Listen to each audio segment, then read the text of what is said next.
and a candy man. Like a freight train rolling, bringing truth bombs down the line. Promoting the Southland 1 week at a time.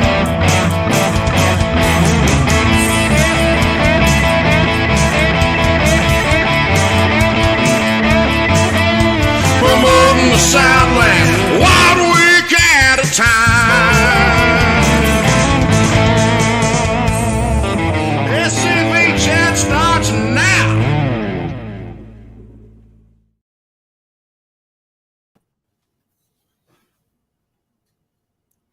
And that's good. Awesome. What? Have you checked Thomas's Facebook? He killed a possum today. He's very proud.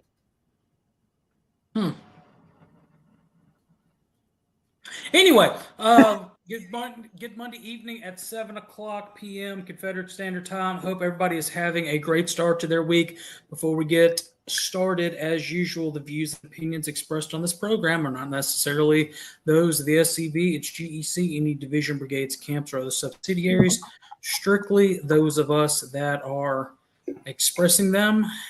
Good evening and Faversham to everyone, especially to Chuck McMichael, who is celebrating National Senior Citizens Day. Not saying that he's a senior citizen, but he's wishing everyone a National Senior Citizens Day. All righty then. Indeed, it's the third Monday of the month, and that means that we have Carl Jones, AOT Councilman Extraordinaire and illustrious potentate of the Spatula Cavalry, on with us tonight. We mentioned, excuse me, I did not mean to put that back up. Back and forth, Chuck. Forgot where I was going with that. Anyway, if you saw some of our promotional stuff for this week's episode and you paid attention to last week's, we talked about the charge and what it means to us. And some of the things that we're supposed to do in the charge is to vindicate the cause for which our Confederate ancestors fought for and defend the Confederate soldiers' good name. We also mentioned that there's a lot of videos out there on the YouTubes, which SCV chat is on. You can find our videos there, as well as on our Facebook page and on our website, that are made by, how do I put this nicely? Idiots. And they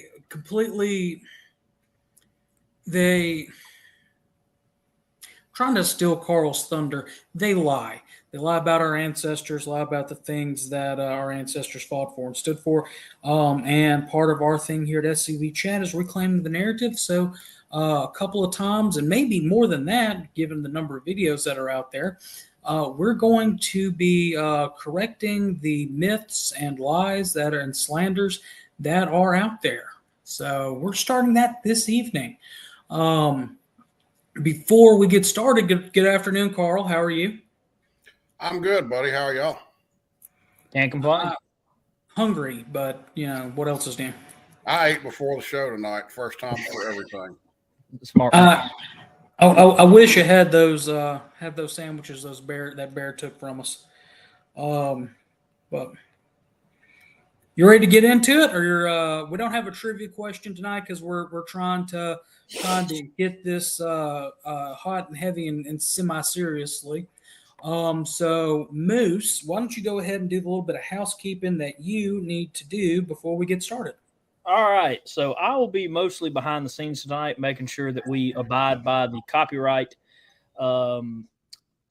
Act of 1976. You will see it at the bottom of your screen. And, of course, scrolling on our screen to make sure that we are following the fair use policy. We are reacting to someone's video tonight. We are reacting to Prageru's video.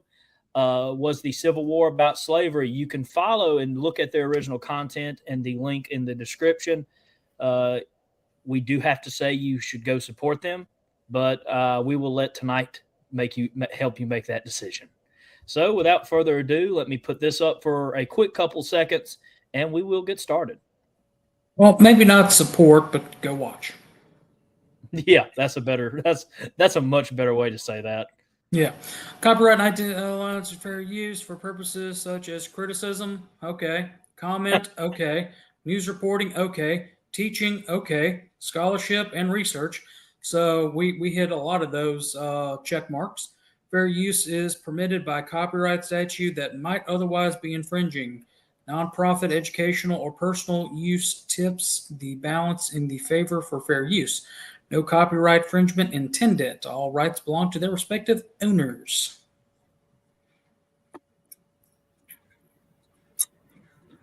Moose disappeared for some reason. I'm going to stay behind the scenes to work everything tonight, so I'm going to let y'all take this one. Okay, Carl, you ready to jump into it? I'm ready. All right, so what we're going to do is we've got the screen, the video right there. It's black right now. We'll start playing it here in a minute. Carl, whenever you're ready to make a point, just yell pause and Moose will pause it. All right. All right. Was the American Civil War fought because of slavery? More than 150 years later, this remains a controversial question. Why? Because many people don't want to believe that the citizens of the southern states were willing to fight and die to preserve a morally repugnant institution. There has to be another reason, we are told. Well, there isn't. The evidence is clear and overwhelming. Okay, Slavery stop. was by a... Well, there isn't. I mean, what just freaking wonderful scholarship there is there. And do you like the snarky Ichabod Crane tone in his voice? I'm telling you, this is the guy that they ran out of New York in The Legend of Sleepy Hollow. This is Ichabod Crane. Okay. Who, by the way, was designed to be the stereotypical snooty know-it-all Yankee coming down from Connecticut. But go back to what he says. According to him, there is no scholarship in this. I mean, right out of the starting gate, this guy's hitting the heights of stupidity, and ignorance and dishonesty, all wrapped together in one. He says, basically he's implying there is no scholarship that substantiates that the war could have been about anything else. Okay, that this is based on raw emotion. All right, so I'm going to leave it at that for now. But that's right. A chaotic and dishonest statement. Right, and what they bring up here, and he's saying that none of these are, that it's just slavery. Leaving out states' rights and a whole lot of other stuff that he'll mention in the video, and we'll rebut. But I mean, any type of pure, that's the only reason why a war is fought needs to be looked at with any type of caution. But yeah. Anyway, Moose, continue. Wide margin, the single most important cause of the Civil War for both sides.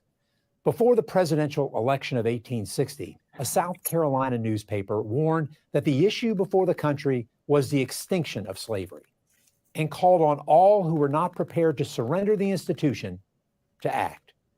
Shortly after Abraham Lincoln's victory, they did. The secession documents of every Southern state made clear, crystal clear, that they were leaving the Union in order to protect their peculiar institution of slavery. All right, Moose, Paul. At the time, I was going to let it just go all the way through. I've got all of these talking points written down and just come back to them because there's some of them I'm going to hit 2 or 3 of them at one time, but just right. Whatever. Well, I just want to point out that on the map, and it's something that I missed earlier. He does have some of the border states in there. I believe he has all the border states, particularly Missouri, which I'm sure Carl will bring up at some point. But just wanted to point that out on the map. But continue on, Moose. Meant the thing special to them.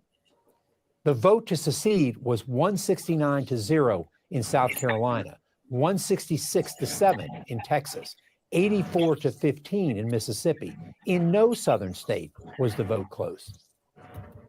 Alexander Stephens of Georgia, the Confederacy's vice president, clearly articulated the views of the South in March 1861. Our new government, he said, was founded on slavery. Its foundations are laid. Its cornerstone rests upon the great truth that the Negro is not equal to the white man, that slavery, submission to the superior race, is his natural and normal condition. Yet despite the evidence, many continue to argue that other factors superseded slavery as the cause of the Civil War. Some argue that the South only wanted to protect states' rights. But this raises an obvious question. The states' rights to what? Wasn't it to maintain and spread slavery? Moreover, states' rights was not an exclusive Southern issue. All the states, North and South, sought to protect their rights. Sometimes they petitioned the federal government. Sometimes they quarreled with each other. In fact, Mississippians complained that New York had too strong a concept of states' rights because it would not allow Delta. All right, I did not write this one down. I thought of it later. So I didn't actually put this one on my list, I don't believe. But here's my response to the fact that Mississippi argued that New York has too strong a concept of states' rights. Well, first of all, so what? Did Mississippi try to use the federal government to overthrow New York states' rights? No. The Constitution was founded, the Union was formed on the idea of states' rights. In a little while, I'm going to get to why that was so and why it could not work any other way. The fact that Mississippi wanted to be able to take slaves into non-slave holding New York, that's irrelevant unless Mississippi tried to use the power and force of the central government to overthrow what the Constitution established. So that's just that is one among many examples of Sedgley in here obfuscating the point and trying to say, oh, see, they did it too, when nothing could be further from the truth.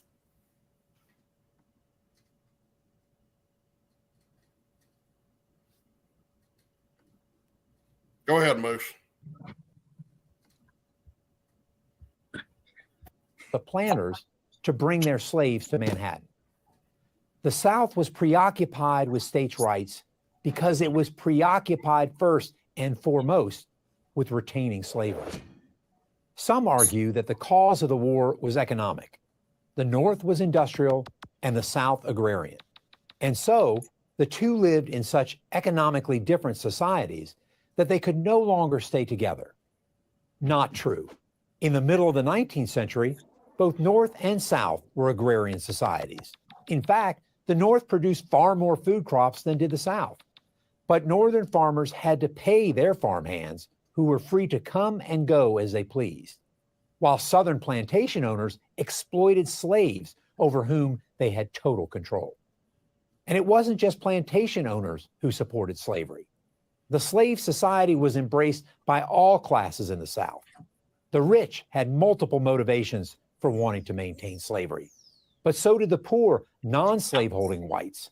The peculiar institution ensured that they did not fall to the bottom rung of the social ladder. That's why another argument that the Civil War couldn't have been about slavery because so few people owned slaves has little merit. Finally, many have argued that President Abraham Lincoln fought the war to keep the Union together, not to end slavery. That was true at the outset of the war, but he did so with the clear knowledge that keeping the Union together meant either spreading slavery to all the states, an unacceptable solution, or vanquishing it altogether. In a famous campaign speech in 1858, Lincoln said, "A house divided against itself cannot stand." What was it that divided the country? It was slavery and only slavery. He continued, "I believe this government cannot endure permanently half slave and half free. It will become all one thing or all the other." Lincoln's view never changed, and as the war progressed, the moral component, ending slavery, became more and more fixed in his mind. His Emancipation Proclamation in 1863 turned that into law. Slavery is the great shame of America's history. No one denies that. but it's to America's everlasting credit that it fought the most devastating war in its history in order to abolish slavery. As a soldier, I am proud that the United States Army, my army, defeated the Confederates. In its finest hour, soldiers wearing this blue uniform, almost 200,000 of them former slaves themselves, destroyed chattel slavery, freed 4 million men, women, and children from human bondage, and saved the United States of America. I'm Colonel Ty Sigilly, professor and head, Department of History at the United States Military Academy, West Point, for Prageru University. Join. Yeah, don't. You know, the first thing right out of the starting gate, we should be embarrassed that this guy is representative of mainstream academia today. There are very few in history departments and universities across the country that are any more smarter or any more intelligent or honest than he is. Okay, but let's go back.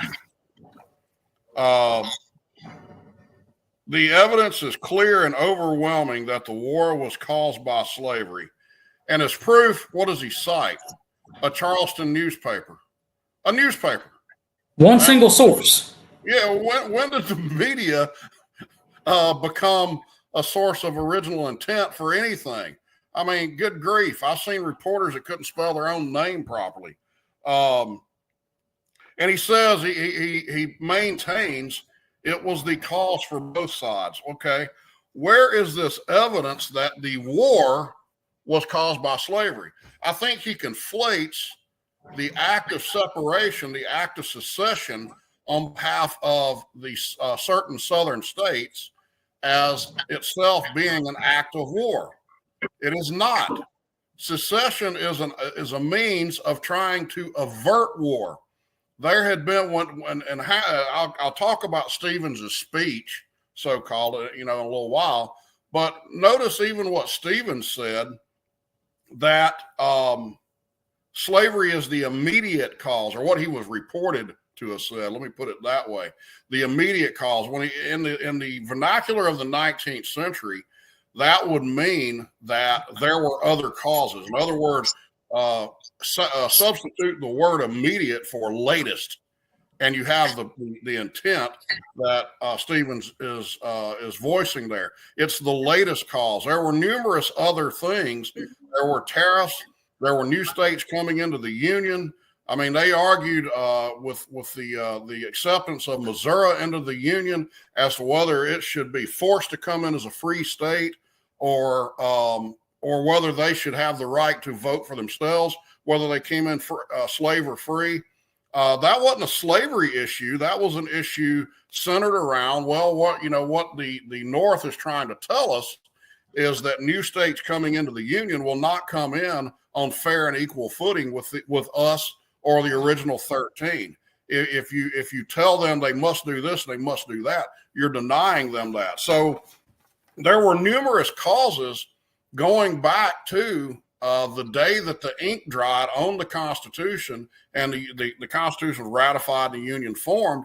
They were having issues north and south from that day forward, and it eventually came to the point where the South said, "Hey, we're either going to have to fight a war to exert control over this government and bring it back to its constitutional intent, or we're going to have to leave." And they chose the peaceful means, which was to separate. So secession is not an act of war. Sedgley is too caught up in his own worldview, preconceived worldview, I should say, to understand that or to admit it. He says it was clear that they were serving the Union to protect the peculiar institution of slavery. Well, and he goes in there and he says that Lincoln, he's adhering to this old myth. It's unproven. All the evidence is points to the contrary on this.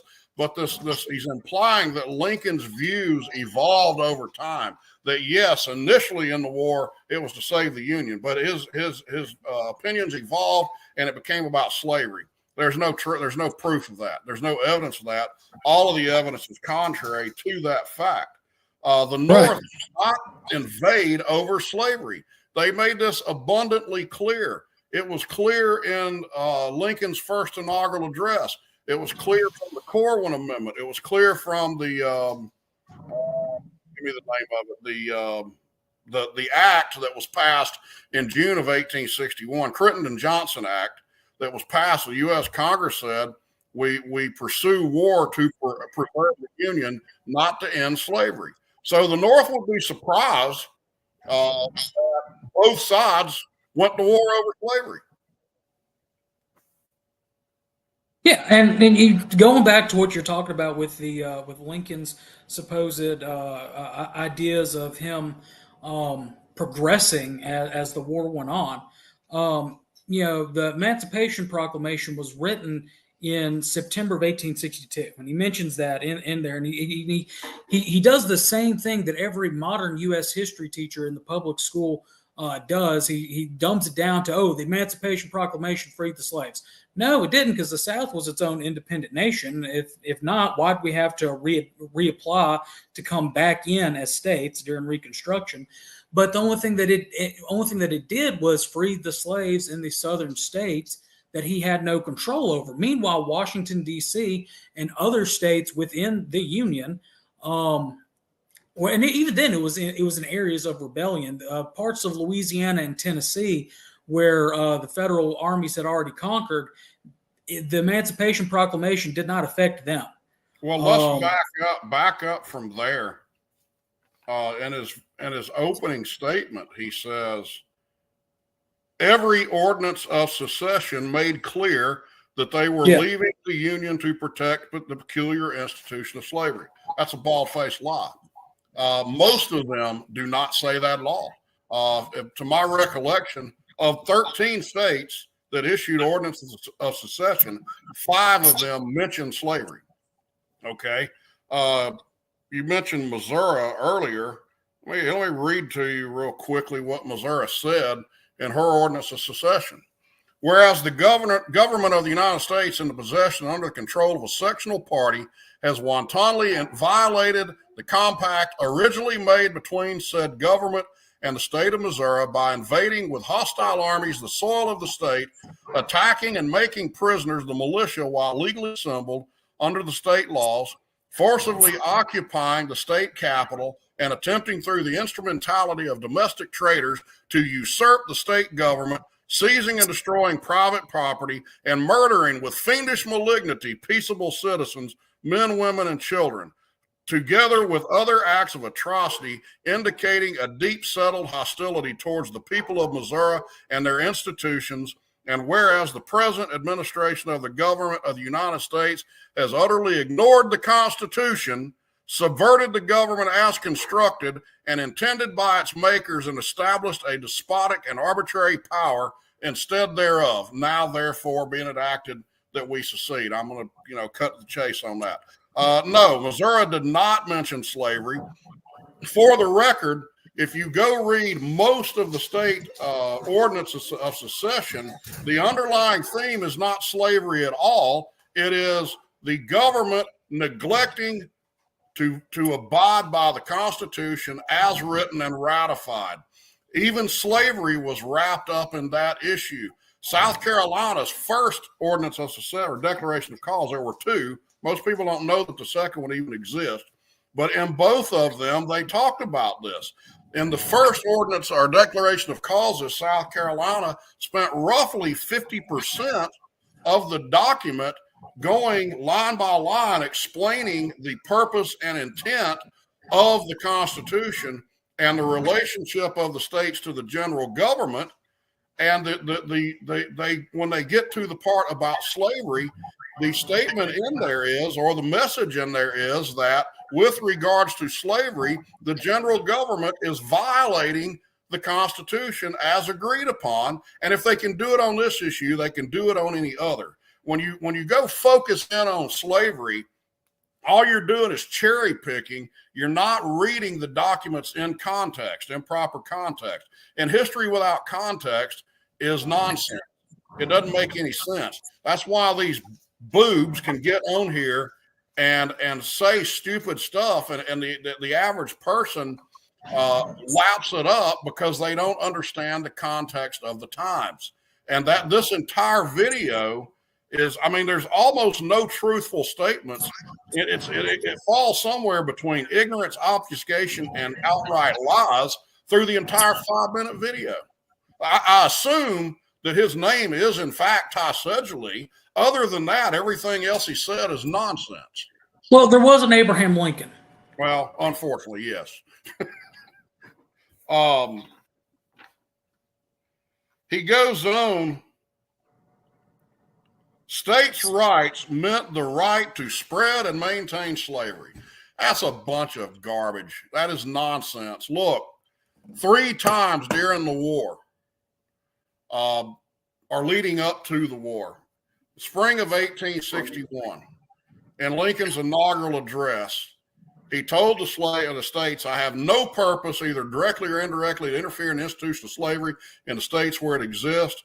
I believe I have no lawful right to do so, and I have no inclination to do so. He goes on to say there will be invasion and violence only if necessary to collect the tariff. He goes on further in the same address and says that I would even endorse this Corwin Amendment. He didn't call it that, but he said an amendment that is passed through Congress. And the Corwin Amendment, which is what he was referring to, would have enshrined slavery in the Constitution forever, because he said I would have made it express and irrevocable. All right, so number one, rejoin the Union, and slavery is not a problem. We're gonna guarantee slavery to you through this amendment.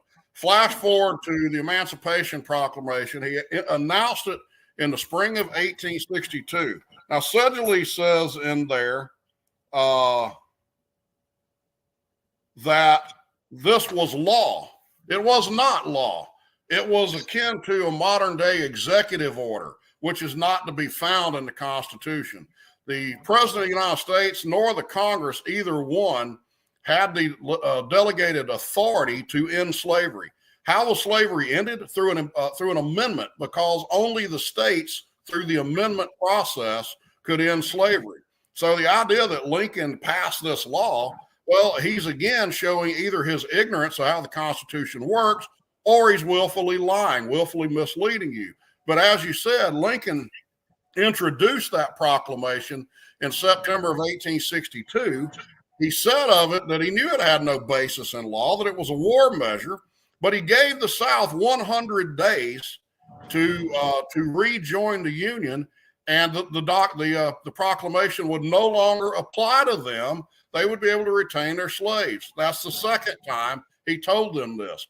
Rejoin the Union, you can have slaves.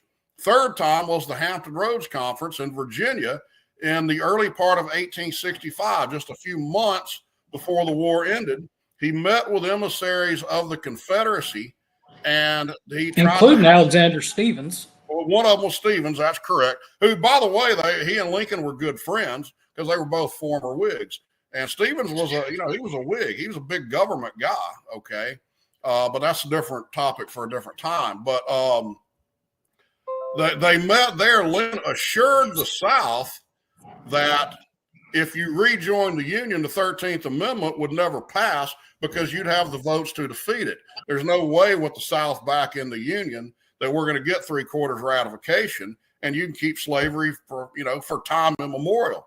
And the South said, no, we can't. We're not going to rejoin the Union. The only thing that we can end this war on is the agreement that we get our full independence. So 3 times between 1861, 1862, 1865, Lincoln offered the South peace in return for, or slavery, I should say, in return for their rejoining the Union. 3 times they denied it.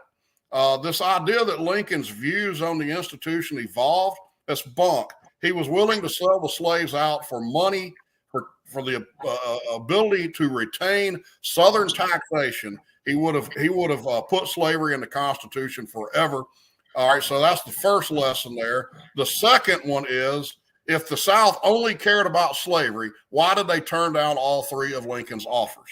Mr. Sedgley is an extremely confused man, and he's also either he's just grossly ignorant or he's a liar. I report, you decide.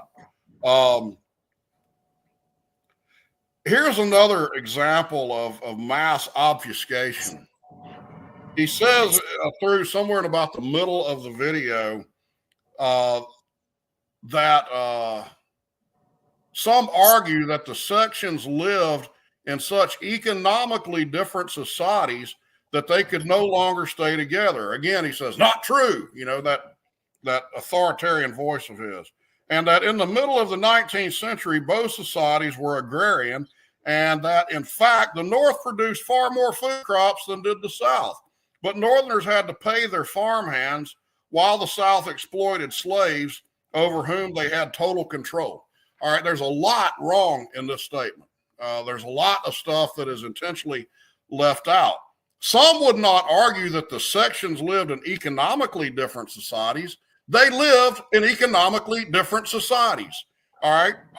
The industrial age in the middle of the 19th century had not kicked in yet, but it was coming.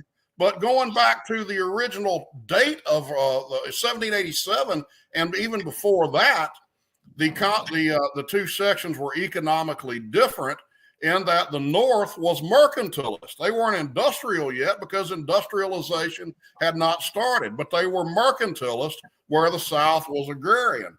The fact that they raised more food crops is only telling you part of the picture. I got news for him. Food is not the only crop. Okay. They had to raise more food crops than the South did because they had more people. They had about 4 or 5 times the population. So, of course, they were raising more food. But the South, their economy was not centered around food. Their society was not centered around food and growing these crops. That was substance farming. Their economy was centered around mercantilism, which is basically shop owners, things of that nature, whereas the South's economy was centered around trade and around cash crops, such as sugarcane, indigo, cotton, of course, and various other things like that was being exported around the world. He says Northerners had to pay their farmhands while the South exploited slaves over whom they had total control. Well, of course, the North had to pay their farmhands. They did not allow black people into their states.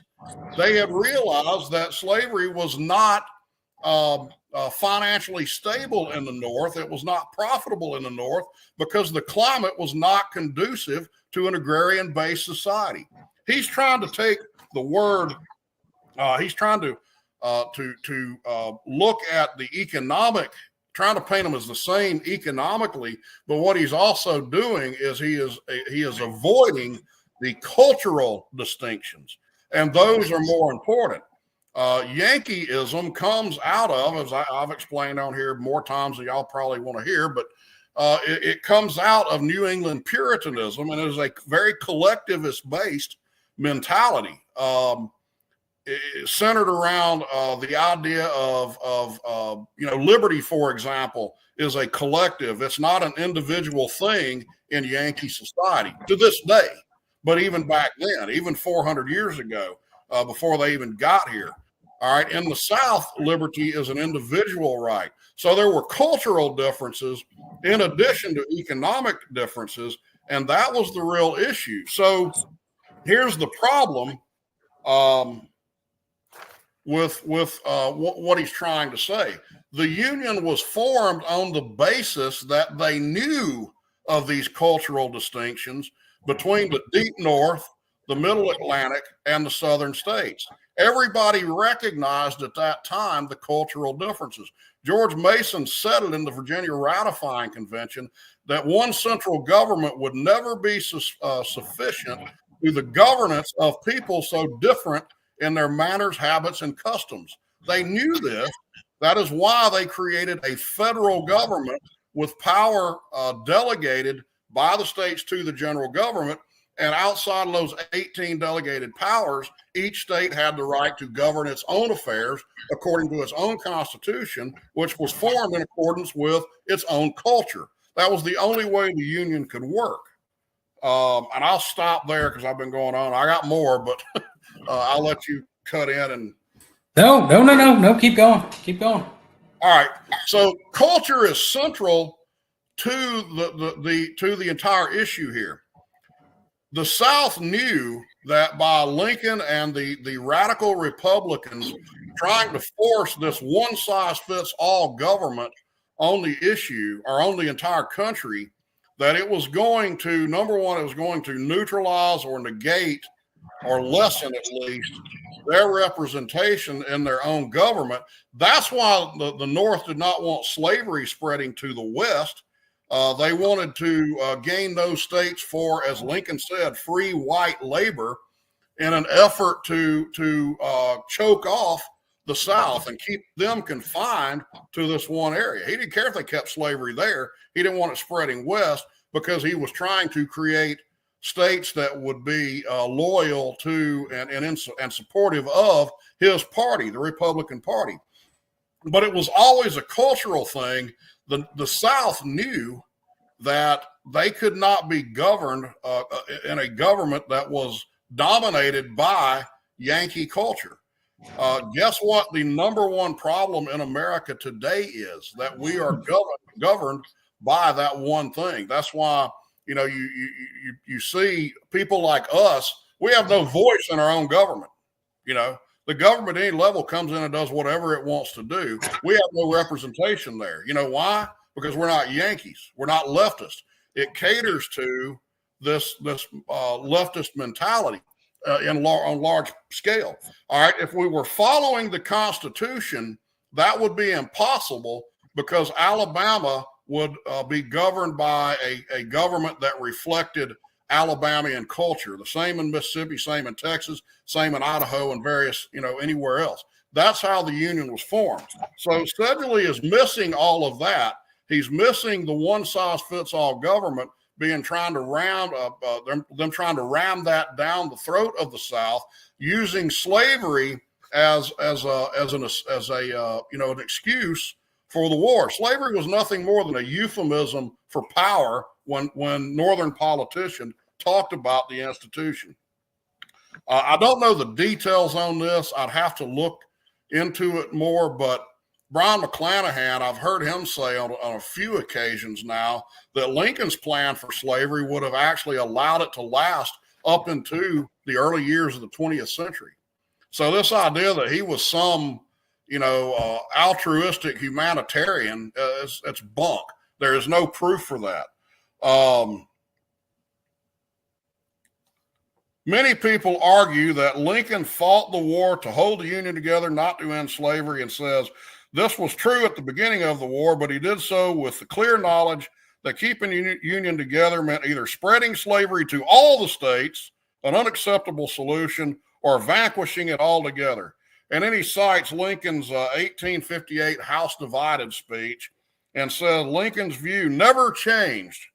And as the war progressed, the moral component ending slavery became more and more fixed in his mind. He further states his Emancipation Proclamation in 1863 turned that into law. That's all totally, completely bogus. We already covered that, but, like I said, Lincoln was willing to sell the slaves out all the way up into the early months of 1865. So we're talking just a couple of months, a few weeks before the war ended. He was still telling the South, rejoin the Union, you can keep your slaves. Sedgley has not, honestly, his entire video looks like it was read from a script written on Wikipedia. There is no historic value to it. There is no research that went into it. And furthermore, I don't know of a single war ever in the history of mankind other than this that was supposedly caused by one issue. Every other war that I'm aware of has had religious underpinnings to it. It's had cultural underpinnings to it. It's had economic underpinnings, but not this war. This is the only one in the history of the human race that was caused by one thing: the evil South wanting to keep their slaves. Well, that's stupid. Yeah, and you know, one thing that really just irks me about those superior. Well, I'm not going to say what I really want to call him, but he alludes in there, lets the average viewer who doesn't know any better believe that once the war between the states ended, and then all of a sudden slavery on the entire world scale was suddenly abolished, and then act like it. That and he also kind of implies in there that it was strictly an American issue. Oh, sure. Russia didn't free the serfs, which was their version of slavery, until 1862. The British and the French empires they freed theirs in the earlier part of the United States history, the early 1800s. But more than that, when he goes and talks about secession and the causation of secession and stuff like that, and applying that secession was the causation of the war. He doesn't have the intellectual honesty to mention Massachusetts and New England's secession attempts during the War of 1812. Right. Well, not only then, they tried. I can come up with 5 or 6. The earliest mention of secession was actually 1794, and that was when Oliver Ellsworth of Connecticut and Rufus King of Massachusetts cornered John Taylor of Caroline, Virginia, in a room close to the, right off the Senate chamber, and told him, look, all these great ideas that we've got to enlarge the power of government are not working. The South keeps blocking everything. Maybe we should just go ahead and secede because this is not going to work. Well, that was the point of the Constitution. It wasn't supposed to allow other states to inflict their ideas on all the other states. But Taylor was taken aback by this. He was, he was kind of surprised at it. The second one was they discussed secession at the election of Thomas Jefferson. The fact that they was lost, they were going to mull the idea of secession. Again, during the Louisiana Purchase, and I have seen, I've read, I don't remember where, that the Battle of New Orleans is what changed their mind on seceding in 1814, because when Andrew Jackson won that battle, they knew that all of a sudden the United States have a chance of winning this war. And they thought, well, we better go back and stay in the Union, or we won't have access to all the lands that are coming, that the French were going to conquer. So, or the British, were going to conquer. So that was another one. Then you had, the annexation of Texas and the Mexican War. And this is, you're talking 13, 14 years before Lincoln is elected. And the interesting thing about some of these issues, like Oliver Ellsworth and Rufus King, for example, when they were talking about secession, well, guess what? They were both at the Philadelphia Convention. They were both involved in the writing and ratification of the Constitution. Now, don't you think, being that they were there, that they probably knew whether it was legal or not? Okay. Right. You get up into the era of Jefferson's victory over Adams and the Louisiana Purchase. Guess what? Most of the people that were involved in the writing and ratification of the Constitution were still alive. Everybody knew secession was legal. Everybody knew it. Right. It was still that generation. Yeah. Nobody started denying it. And here's an interesting thing. We down Daniel Webster a lot, because Webster argued against the federal nature of the Constitution in a lot of his famous debates with John C. Calhoun. But to Webster's credit, before the end of his life, he came back and admitted Calhoun had been wrong all along.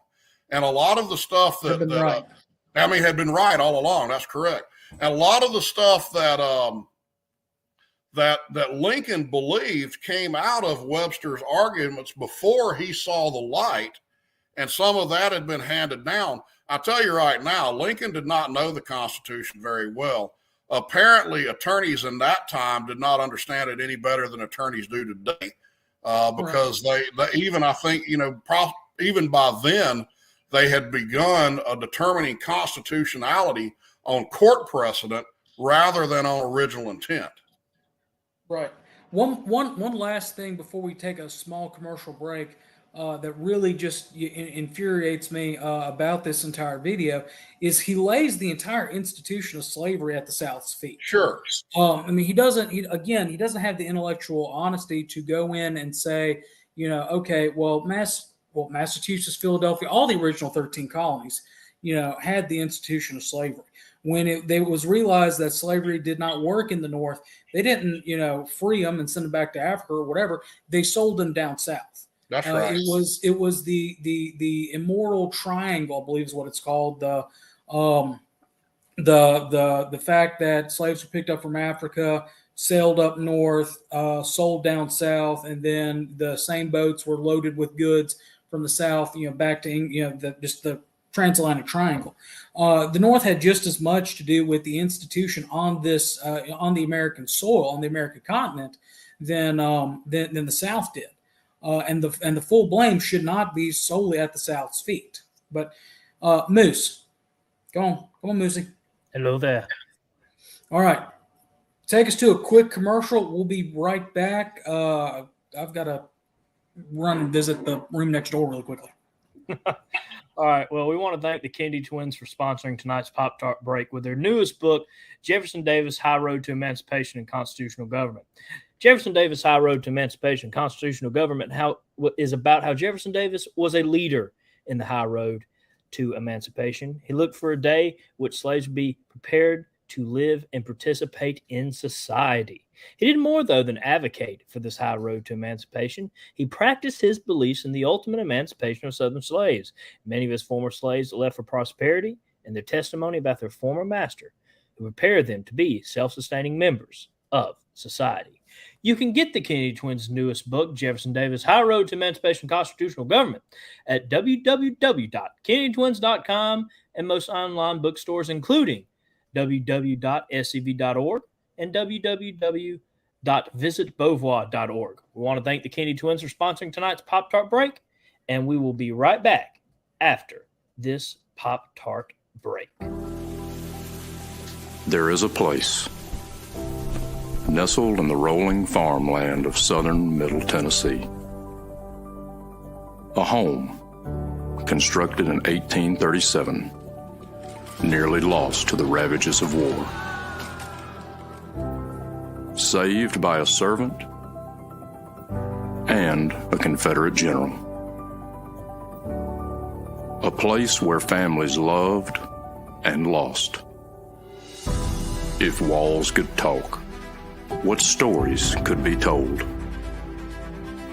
If a place, a home, can feel love, loss, pain, surely this is one of those places. Nearby is a more recent structure, and inside are the stories of heroes and heroines, stories of battles won and lost, stories of sacrifices made by the people of its native soil. A place that will tell the true and complete story of the Southland and the war fought for its freedom. From the causes that led to the conflict to the modern-day struggles to protect Southern history. Historic Elm Springs and the Confederate Museum at Elm Springs are the general headquarters for the Sons of Confederate Veterans. A place where the story of the Southland and its historic struggle is preserved and told. Come and discover your history. Gives me goosebumps every time. We want to thank the Kennedy twins again for sponsoring tonight's Pop Tart break with their newest book, Jefferson Davis, High Road to Emancipation. And available at www.kennedytwins.com and most online bookstores, including www.scv.org and www.visitbeauvoir.org.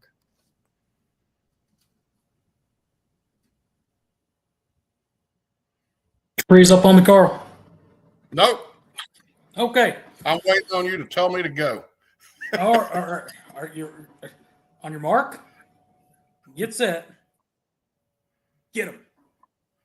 There's a great book out by Thomas Sowell. I'm sure most of our listeners know who he is. If you don't, you should.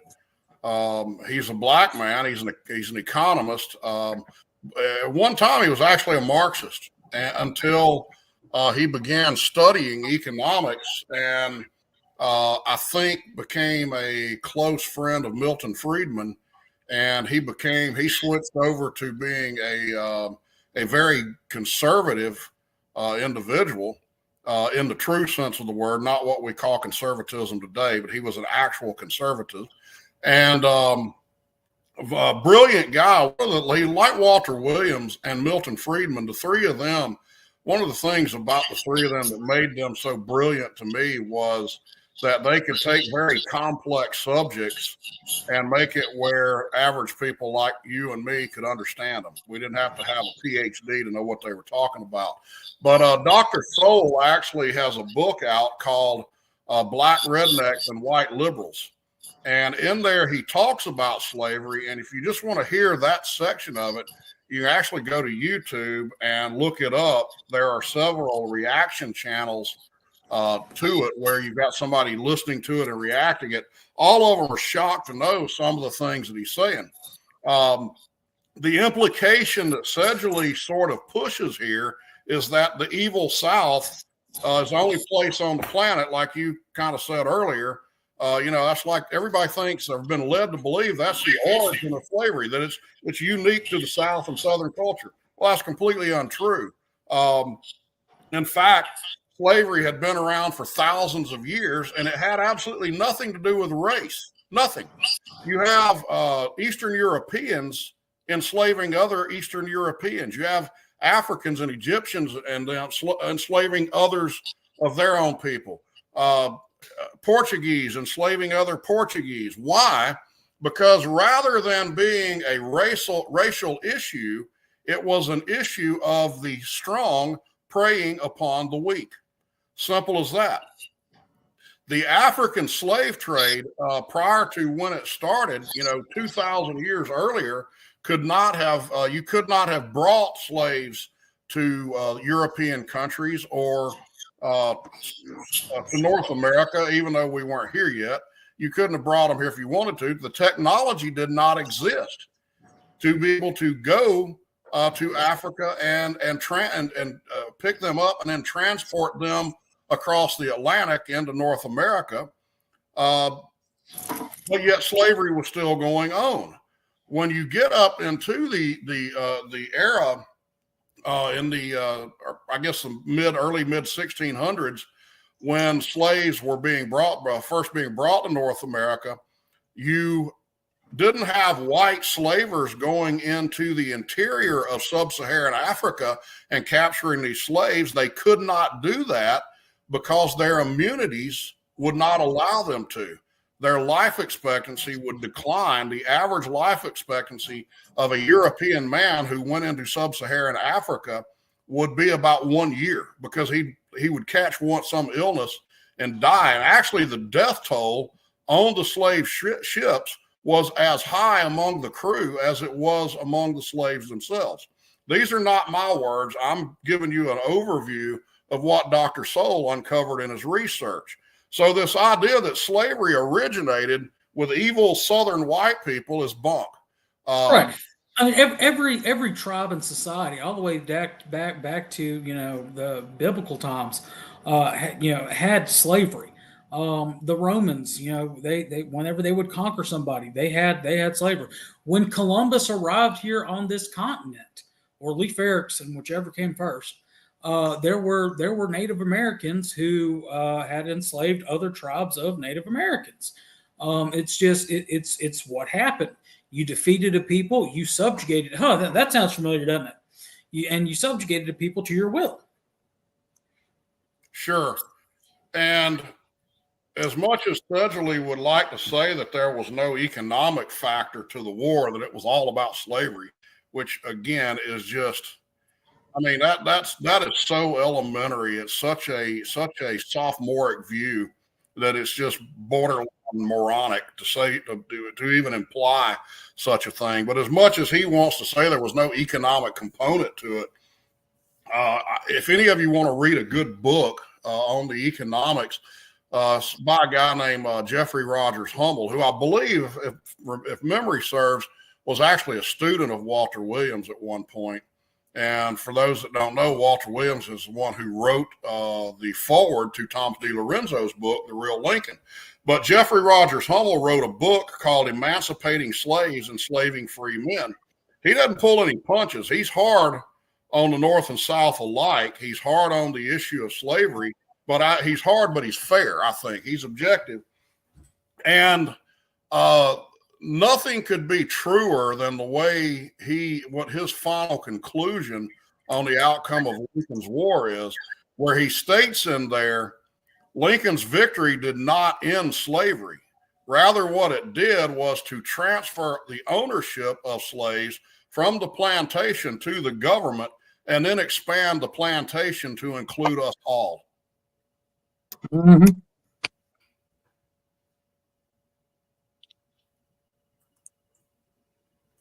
I was going to let you come in there.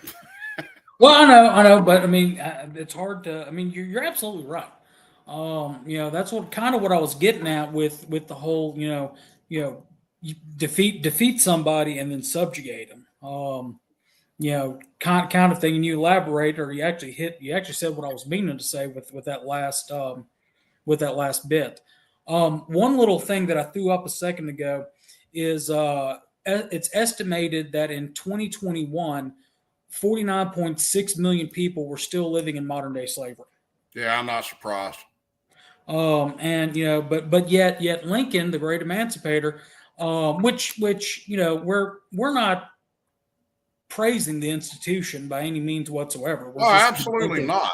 Yeah, we're just debunking the fact that this 2.9 million people have watched this video in the past 8 years since it came out, and believe this malarkey.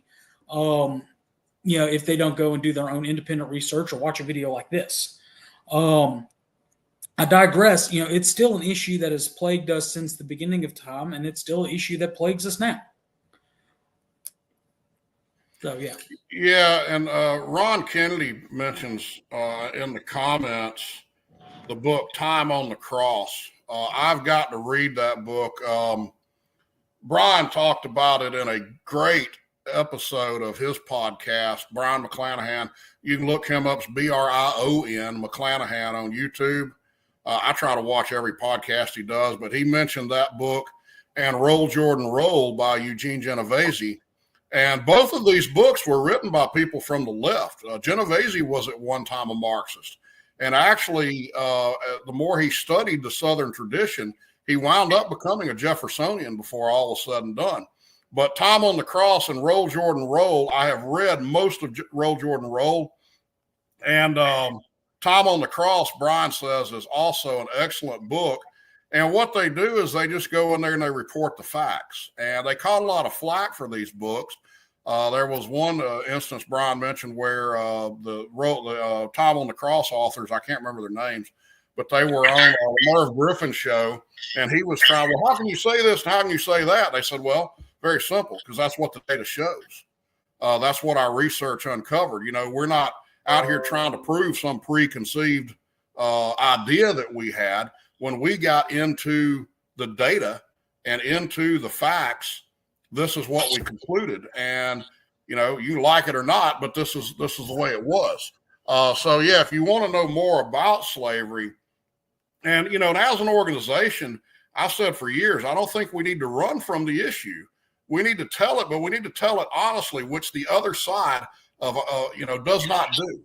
Our adversaries do not do that. They're using it as a polemic to smear our ancestors and smear our entire culture, to smear the entire South up to this day. I mean, they're using this as a weapon. The South is still looked on today because of an institution that has been dead for over 150 years. and they're still using it against us.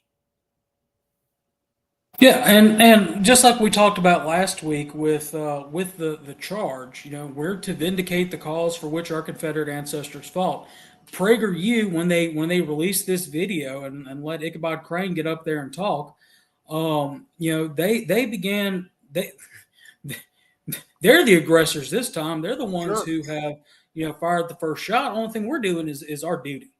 And like we talked about last week, we're to defend the Confederate soldiers' good name, which is another reason why we're doing this. And finally, the only way, the way that we win this war this time is for our membership to not only be educated, but to educate the rest of the South of what really happened, what really motivated the Confederate soldier, and things of that nature. So that's why we're doing this episode. That's why we're going to do more episodes. There, I saw it in the comments a minute ago, somebody mentioning a couple other channels. Don't worry, we're going to be hitting those channels as well. That's just what we got to do with it. And another here's the big issue, and Brian has mentioned this a number of times on his podcasts, and I 100% agree. Actually, I'd had this thought too before I even heard Brian say it.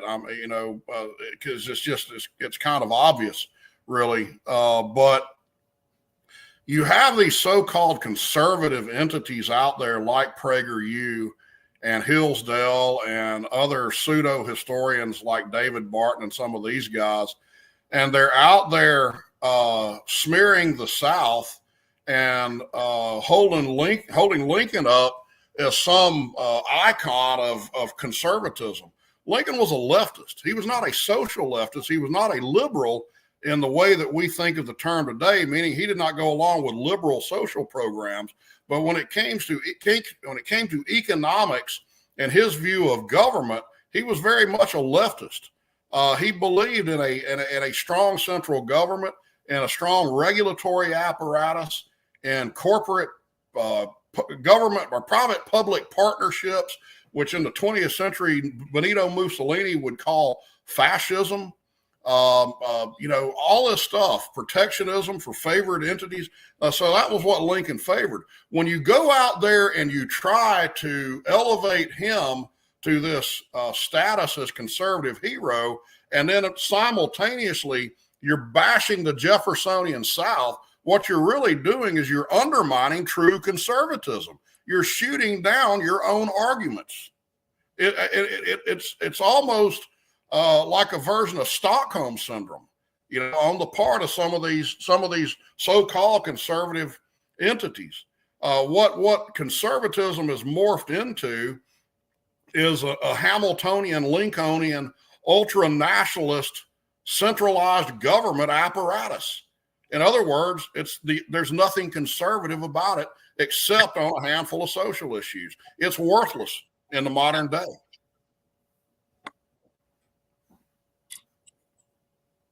Any final thoughts, Carl?